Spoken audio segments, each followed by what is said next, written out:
Hai, saya Kitty Ruth Kirana, Gen Z, Master Kebijakan Publik dari Tsinghua University, China.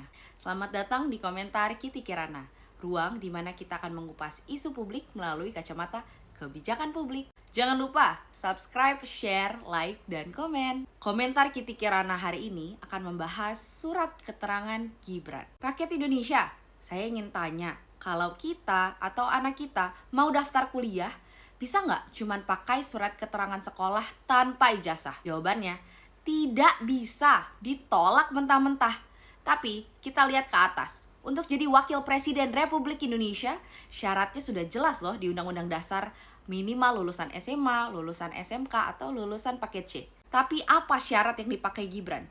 Bukan ijazah SMA, bukan ijazah SMK, bukan ijazah paket C. Hanya selembar surat keterangan dari Kementerian Pendidikan, tanpa nilai, tanpa predikat, tanpa surat keputusan resmi. Pertanyaannya, kok bisa untuk rakyat kecil aturannya super ketat, tapi untuk anak pejabat cukup selembar kertas keterangan yang tidak berdasarkan bukti valid saja sudah cukup? Supaya jelas, mari kita bahas bagaimana prosedur normal bagi warga negara Indonesia yang sekolah di luar negeri. Kementerian Pendidikan biasanya mengeluarkan surat keputusan (SK) penyetaraan ijazah. Formatnya resmi, rinci, dan standar. Nama dan identitas siswa, nama sekolah dan negara asal, jenis ijazah, SMA, diploma, S2, tahun lulus, tanggal ijazah, konversi nilai atau IPK ke skala Indonesia, dan juga predikat, apakah memuaskan, sangat memuaskan, cum laude, dan lain-lain. Kenapa harus detail begini? Karena negara harus memastikan ijazah luar negeri memang setara dengan SMA atau SMK atau universitas kita.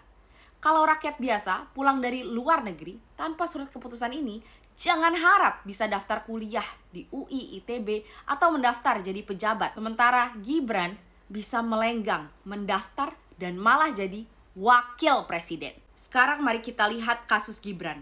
Kita lihat apa yang dirancang oleh Kementerian Pendidikan era Muhadjir Effendi. Bukan menerbitkan surat keputusan penyetaraan. Yang ada hanyalah surat keterangan tertanggal Agustus 2019. Isi surat keterangannya apa? Hanya menyebut Kementerian Pendidikan Indonesia era Muhadjir menilai bahwa Gibran memiliki pengetahuan setara tamat SMK, peminatan akuntansi dan keuangan di Indonesia. Tanpa rincian mata pelajaran, tanpa nilai, tanpa IPK, tanpa predikat, tanpa tanggal ijazah luar negeri.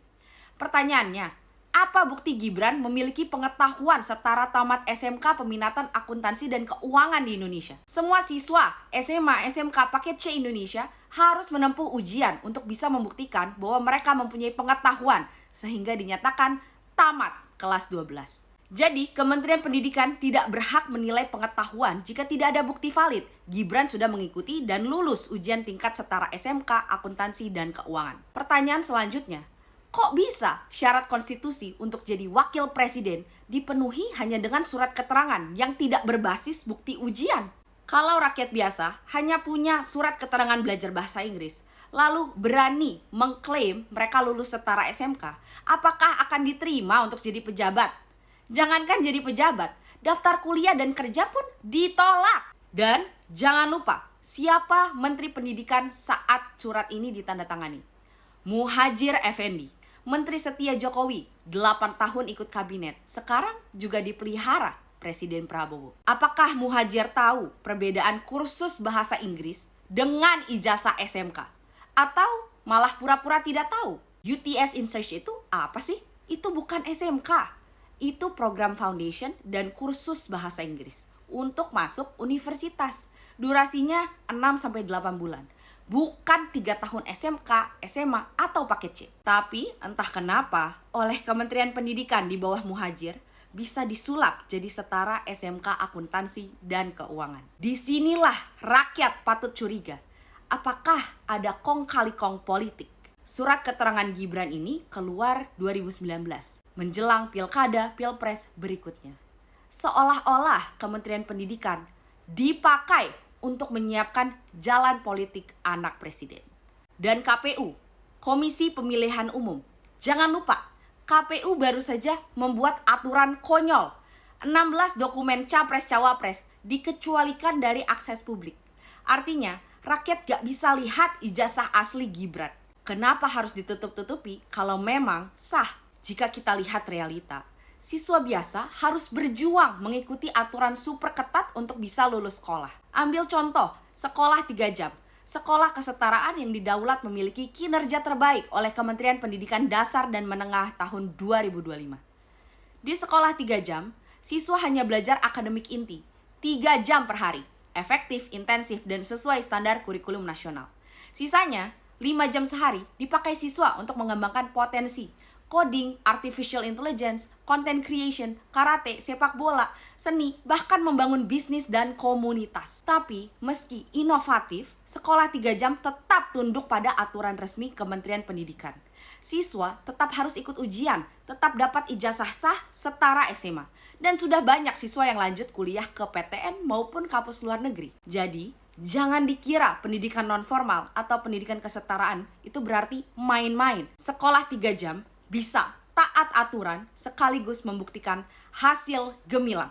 Jika sekolah 3 jam bisa patuh dan tetap inovatif, kenapa Gibran malah diloloskan hanya dengan surat keterangan abal-abal? Jadi, patut diduga ada persekongkolan jahat supaya rakyat menerima bahwa Gibran punya ijazah setara SMK.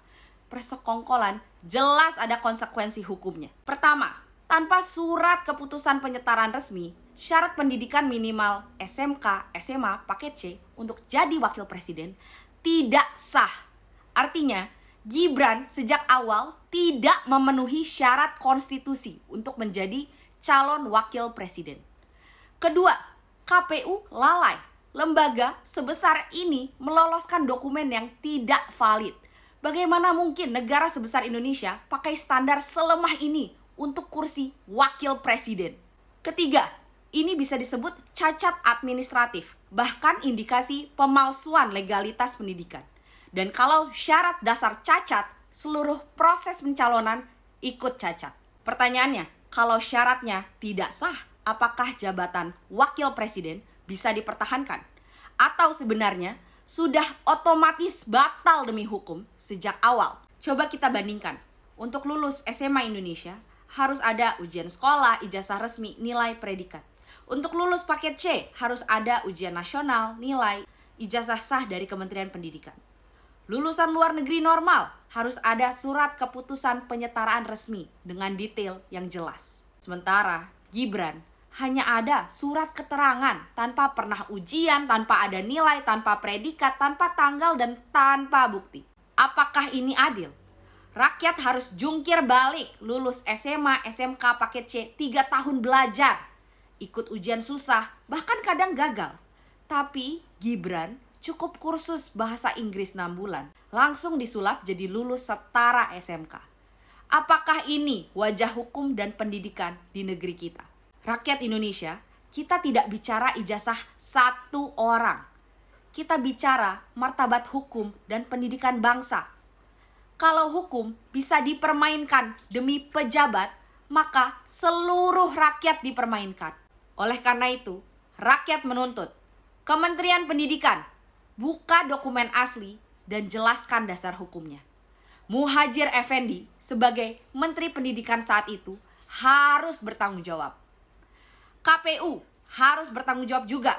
Pecat komisioner karena telah meloloskan calon wakil presiden yang cacat hukum. Mahkamah Konstitusi wajib uji legalitas pencalonan Gibran ulang. Dan saat ini sedang bergulir gugatan ijazah SMA SMK Gibran, di mana Gibran meminta untuk menyelesaikannya secara damai, tapi ditolak dalam mediasi.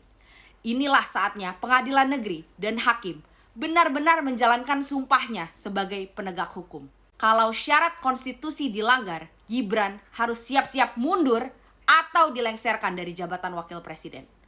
Hukum berlaku untuk semua, tidak ada pengecualian, sekalipun untuk wakil presiden. Ini adalah komentar Kitty Kirana. Jangan lupa subscribe, like, follow, komen, dan share. Terima kasih.